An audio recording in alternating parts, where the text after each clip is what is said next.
At 06:45 a.m. on March 19, 1945, 150 miles southeast of Iwo Jima, USS Enterprise cut through Pacific swells at 30 knots.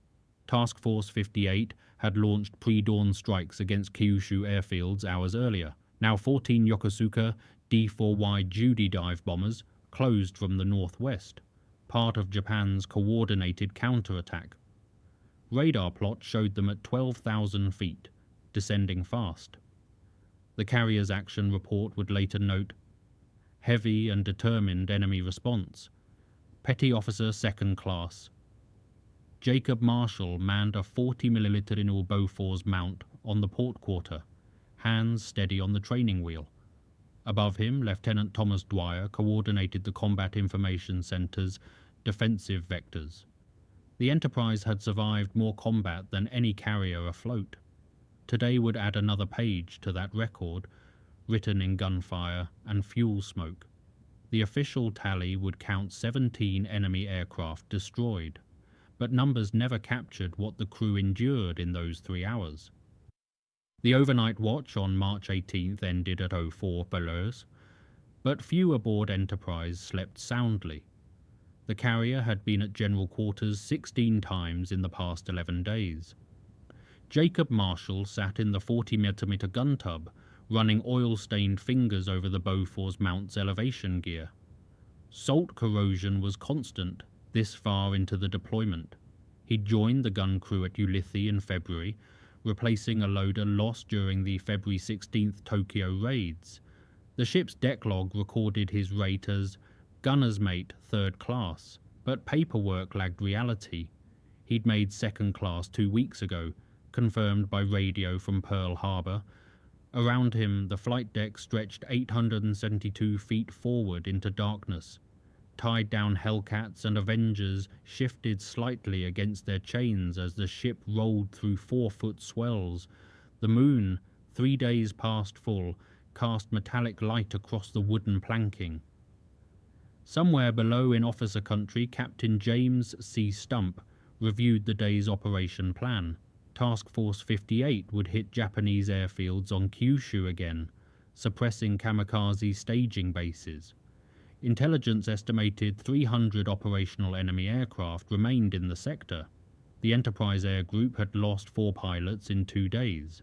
Attrition tables predicted worse ahead. Marshall checked his watch. 04:37. In 90 minutes the first launch would begin. He didn't know the day would bring the heaviest anti-aircraft engagement Enterprise had faced since Santa Cruz in 1942. By 06:15, the flight deck roared with organized chaos. Air Group 86 prepared 14 Hellcats for fighter sweep, along with 12 Avengers carrying 500-pound bombs.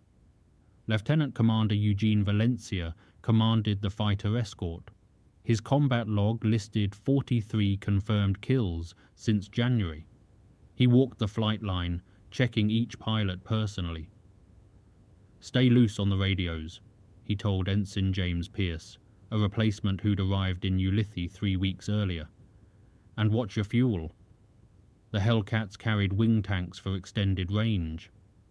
Captain Douglas McRae, leading a 4-plane division, climbed into F6F5 number 43, his 23rd combat sortie since joining Enterprise in December.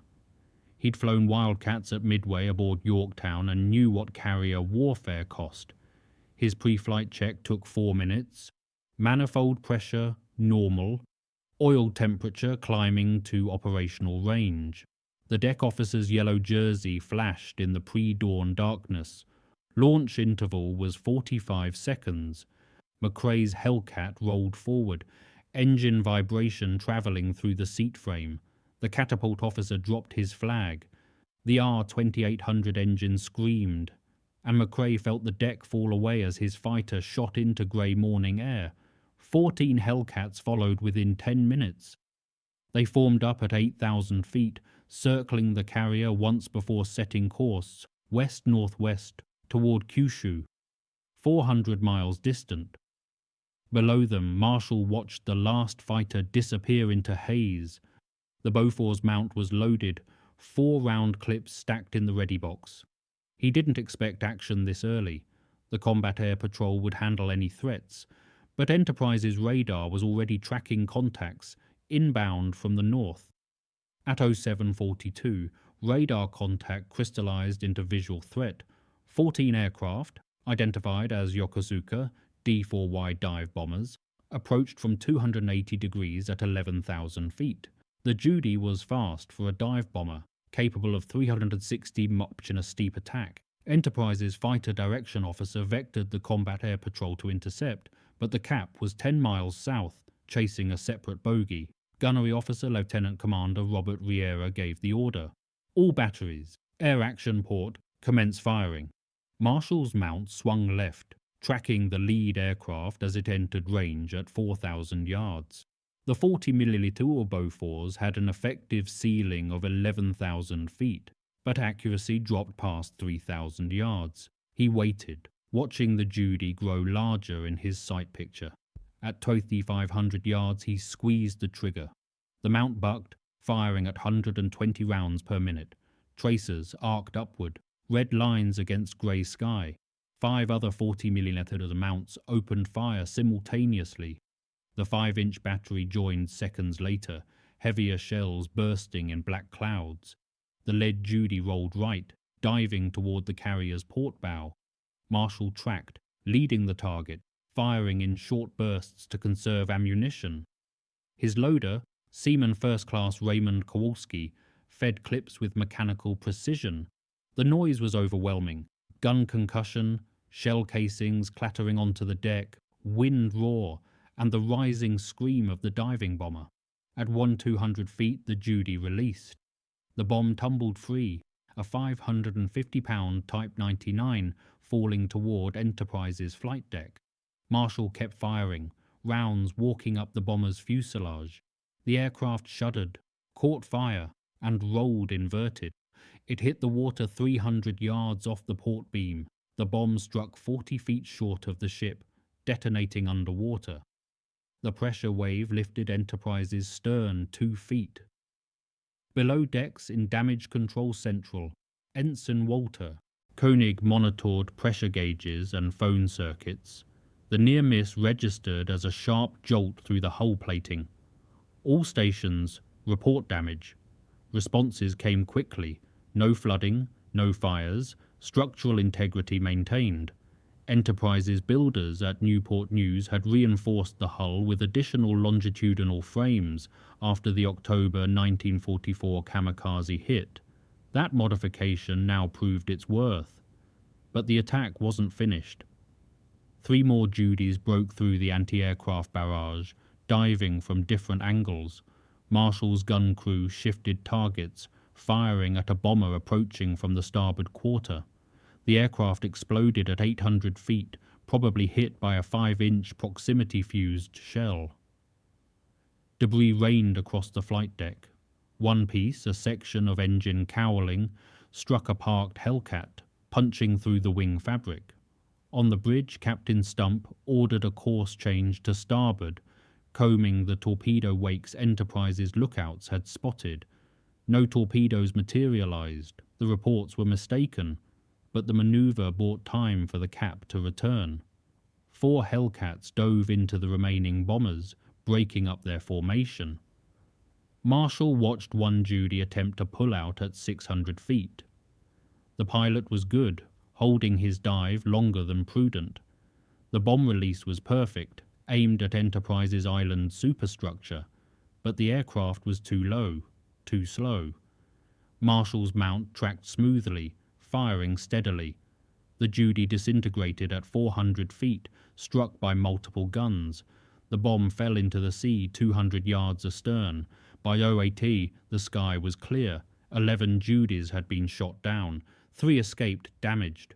Enterprise's action report would credit the ship's guns with 7 kills, the Cap-E with 4. Not one bomb had struck the carrier, but Marshall knew what the math meant.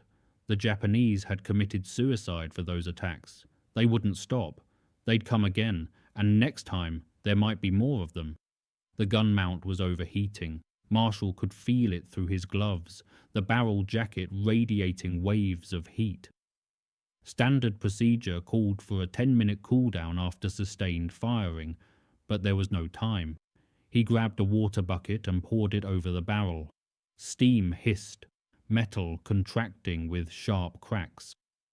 Kowalski reloaded, replacing the nearly empty ammunition boxes. They'd expended 340 rounds in 18 minutes.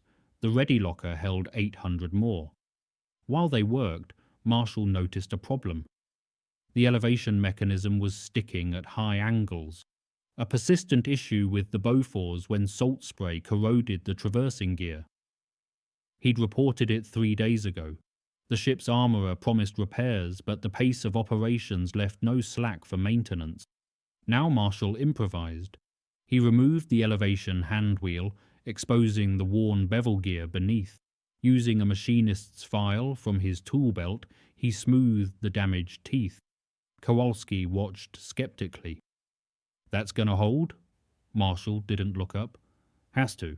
He applied heavy grease from a can marked USN spec 5 to 462 and reassembled the mechanism. The wheel turned smoothly now, though Marshall knew the fix was temporary. Maybe it would last through today. That was enough. At 08:15, radar reported new contacts, 6 aircraft inbound from the northwest at low altitude. The Combat Air Patrol intercepted them 20 miles out, splashing 4. The remaining 2 penetrated to 8,000 yards, before turning away under heavy anti-aircraft fire. Marshall's mount tracked them until they disappeared into cloud cover. His modified elevation gear performed flawlessly. The small victory meant something. Enterprise wasn't just surviving. Her crew was adapting, solving problems under fire. That innovation, repeated across thousands of ships and millions of men, was how industrial wars were won, not through brilliance but through stubborn, practical competence. Marshall didn't think in those terms. He just knew his gun worked again. At 8:30, the cap reported splashing the 2 escaped bombers. The tally reached 13. 3 remained. The flight deck was littered with debris. Plane handlers worked between alerts, clearing shrapnel and spent shell casings. One Avenger had taken fragments through the tail section and was pushed to the deck edge out of the landing pattern. Air Group 86's strike package returned at 09 pseudo, fuel running low after the extended mission to Kyushu. The landing signal officer brought them aboard in quick succession. 14 Hellcats, 11 Avengers. 1 Hellcat crashed on landing, its pilot misjudging altitude in the haze.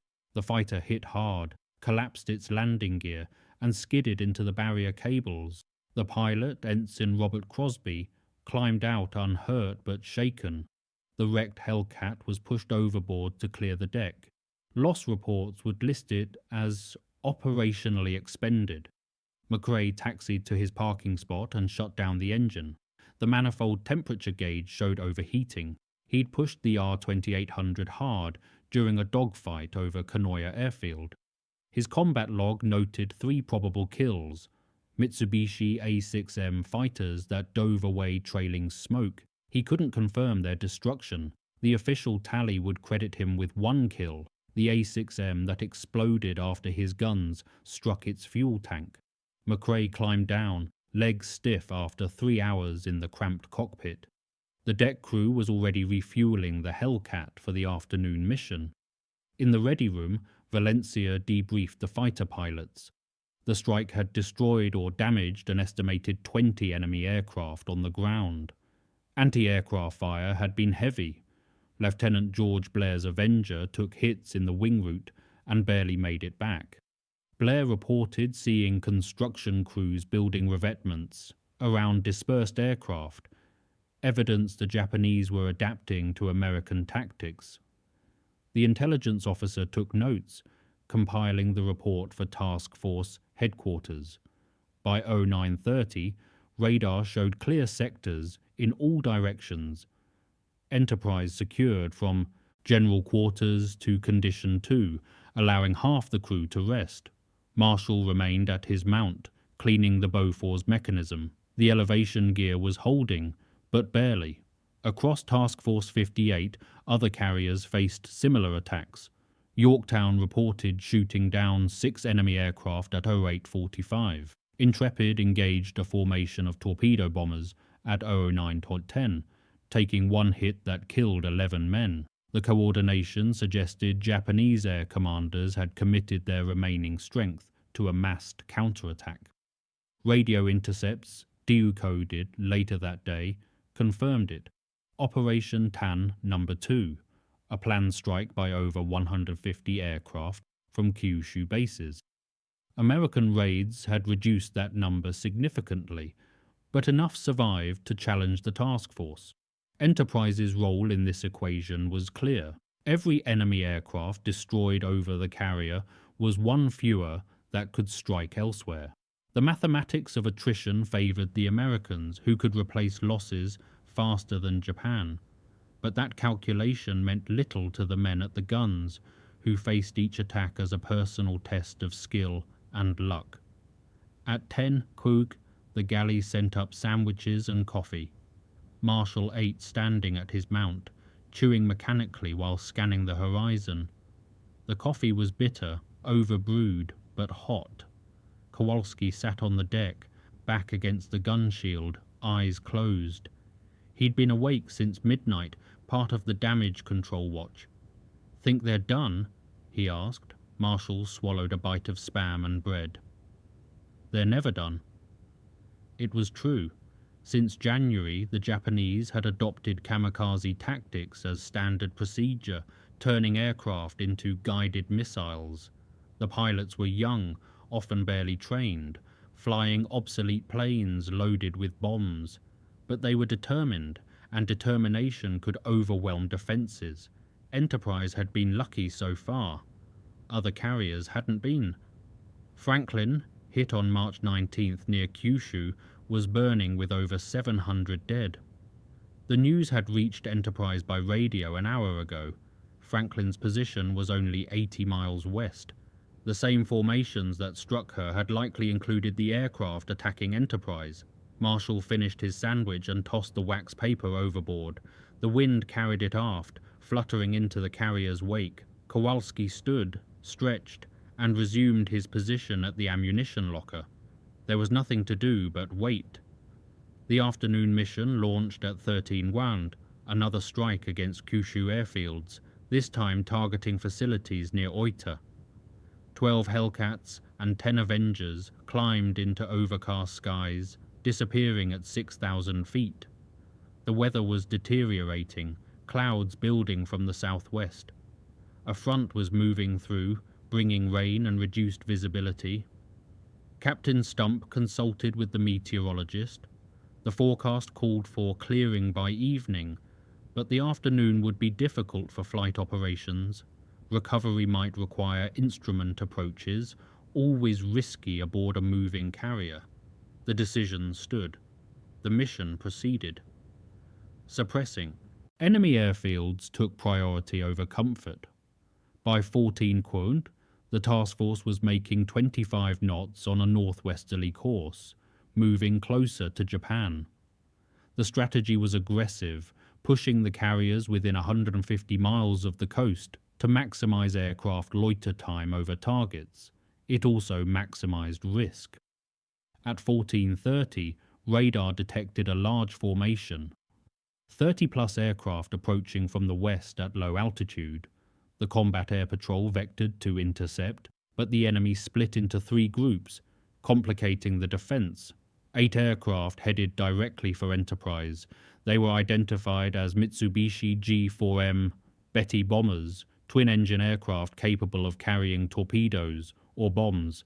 Fighter direction vectored 2 Hellcat divisions to intercept, but 4 Bettys broke through, approaching the carrier at wave-top height from the port quarter. Marshall's mount trained left, tracking the lead bomber. The Betty was fast at low altitude, over 250 meters, and its pilots were skilled. They came in at 50 feet, using the sea return to mask their radar signature. At 2,000 yards, The 5-inch guns opened fire. The first shells splashed short. Tracking low-altitude targets was difficult even with radar assistance.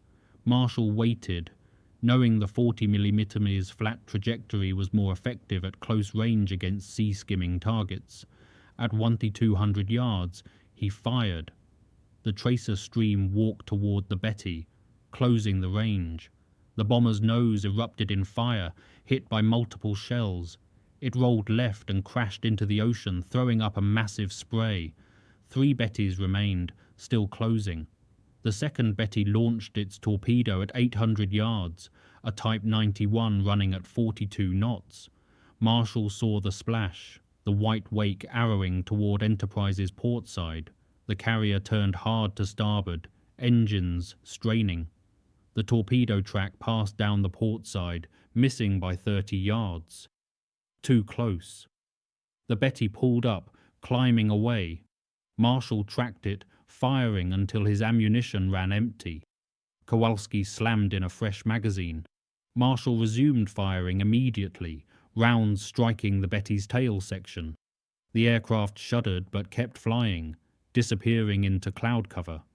The third Betty launched at 600 yards, its torpedo running true. Enterprise's turn had brought the ship parallel to the weapons track, minimizing the target profile. The torpedo passed 15 yards off the bow, so close that lookouts could see its wake clearly. The Betty itself, committed to its attack run, flew directly over the flight deck at 100 feet. Every gun that could elevate fired simultaneously.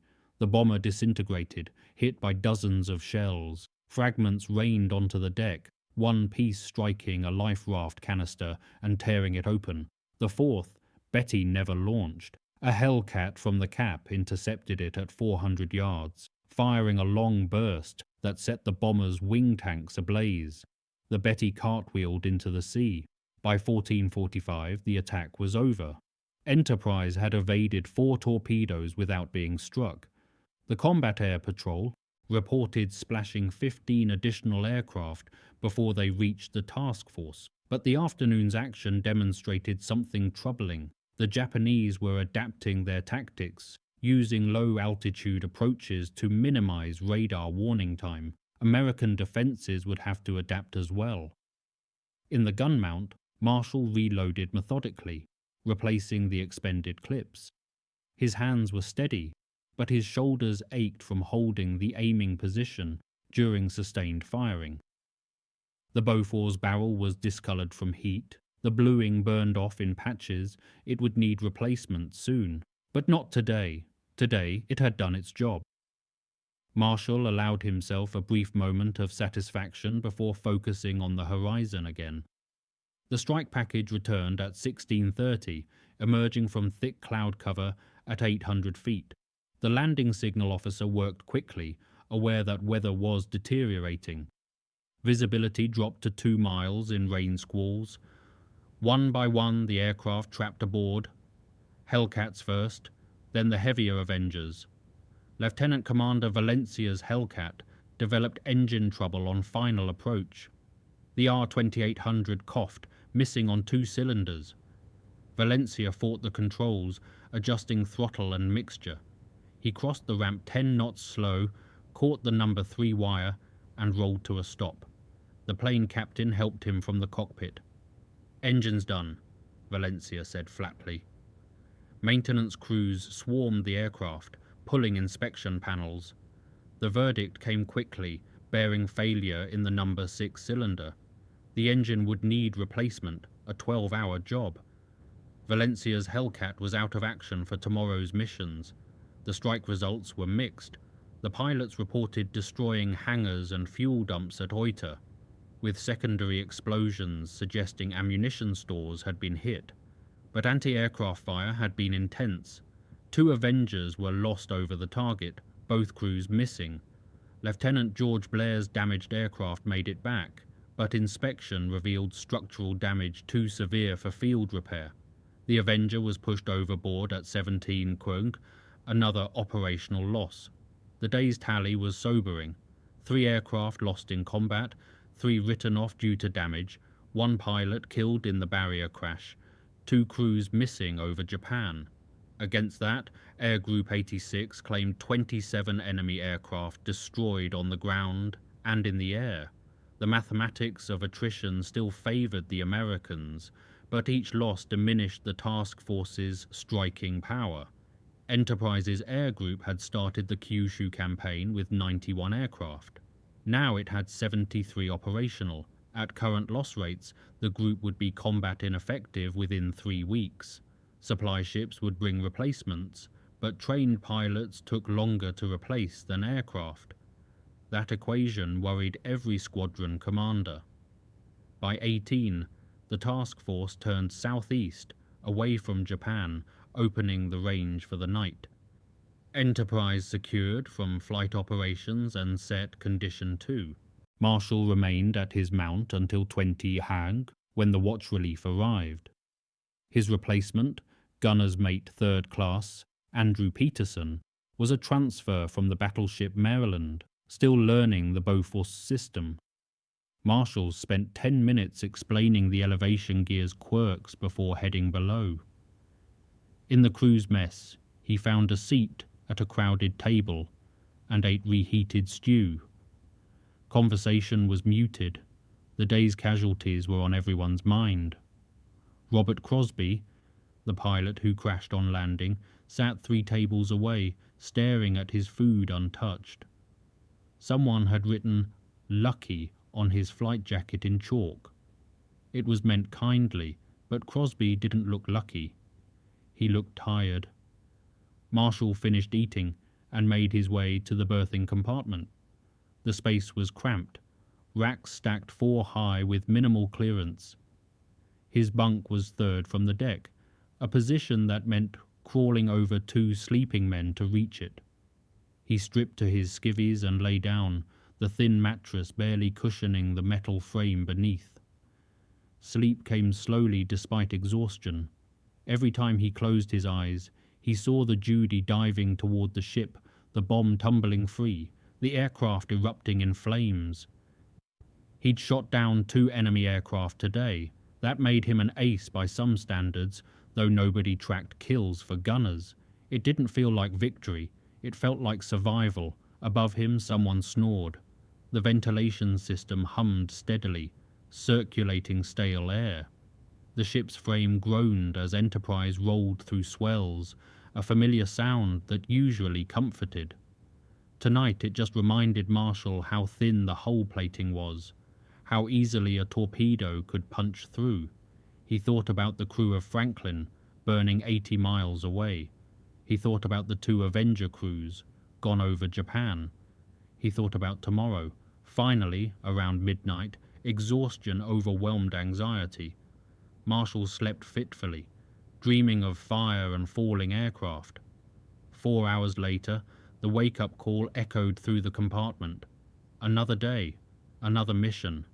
Enterprise didn't stop. Neither could her crew. March 20th dawned clear, the weather front having passed overnight. Task Force 58 continued southeast, now 200 miles from Kyushu. The distance provided a buffer against land-based aircraft while allowing carrier strikes to resume. Enterprise launched her first mission at 6:30, fighter sweep targeting airfields near Kagoshima. The pattern repeated itself. Launch, recovery, rearm, launch again. Marshall stood his watch at the 40mm mount, scanning skies that remained empty. The Japanese had apparently exhausted their strength in yesterday's attacks. Radar tracked only friendly aircraft. The combat air patrol circled lazily at 15,000 feet, unchallenged. By afternoon, the routine tension began to ease. Pilots joked in the ready room. Deck crews worked without constantly watching the horizon. In the gun mounts, men cleaned their weapons thoroughly for the first time in days. Marshall disassembled the Bofors elevation mechanism completely, replacing the damaged gear with a spare from the ship's magazine. The repair took 3 hours but was done properly by regulations. The temporary fix had held, but it was good to restore the weapon to full specification. At 16:00 Guisin, the task force turned west again, closing the range to Japan for the next day's strikes. Enterprise would remain on station through March 23rd, completing the planned 3-day campaign against Kyushu airfields. Intelligence estimated the Japanese had lost over 200 aircraft during the operation, crippling their ability to stage large-scale attacks. The cost to Task Force 58 was 17 aircraft lost in combat, plus 28 operationally expended. Franklin, severely damaged, was retiring to Ulithi escorted by destroyers. Her casualty list reached 832 dead, the highest single-day loss for any carrier in the war. Enterprise had been luckier, 3 dead, 12 wounded, manageable damage. The difference between disaster and survival often came down to small margins: a torpedo that missed by yards, a bomb that fell short, a gun mount that kept firing when others jammed. Marshall understood that now. Every day afloat was borrowed time, purchased by skill, maintenance, and fortune in equal measure. Tomorrow would require all three again. The Kyushu campaign concluded on March 21st with a final strike against Oita and Kanoya airfields. Air Group 86 flew 43 sorties, returning by 14 DAR with no losses. The Japanese offered minimal resistance. Their air strength had been broken. Task Force 58 withdrew to Ulithi, arriving March 24th after 4 days at sea. Enterprise would spend 10 days replenishing supplies, conducting maintenance, and absorbing replacement aircraft and pilots. In the ship's log, the March 1921 operations were summarized in clinical language. Conducted strikes IAW operation order: enemy resistance heavy, 19 March, moderate 20 March, light 21 March. Own losses: 3 KIA, 12 WIA, 6 aircraft combat losses. Enemy losses: 41 aircraft destroyed or damaged. The numbers told only part of the story. In the cramped spaces below decks, men processed what they'd experienced. Some wrote letters home, struggling to explain things they barely understood themselves. Others simply tried to forget, seeking oblivion in sleep or card games. Marshall spent his off-duty hours maintaining the 40mm mount, finding comfort in mechanical work. The gun had saved his life repeatedly. Keeping it operational felt like repaying a debt. He replaced every worn part, lubricated every moving surface, checked every tolerance. When he finished, the Bofors was as close to perfect as a used weapon could be. On March 26th, Enterprise held a memorial service for the 3 crew members killed on March 19th. Captain Stump presided, reading from a worn Bible. The traditional words echoed across the flight deck. "We therefore commit their bodies to the deep, to be turned into corruption, looking for the resurrection of the body when the sea shall give up her dead." Marshall stood at attention with the rest of the crew, watching as canvas-wrapped forms slid from under flags into the Pacific. He hadn't known the dead men well. 2 were from different divisions. 1 had joined the ship at Ulithi, but they were shipmates. That meant something. The service ended. The crew dispersed. Enterprise prepared for the next operation. The war continued. The Kyushu strikes had achieved their strategic objective. Intelligence assessments concluded that Japanese air strength in southern Kyushu had been reduced by 65%, delaying planned kamikaze operations by at least 3 weeks. That delay allowed invasion forces to approach Okinawa with reduced air threat. The landing on April 1st proceeded with relatively light resistance from kamikaze attacks, though that would change dramatically in the following weeks.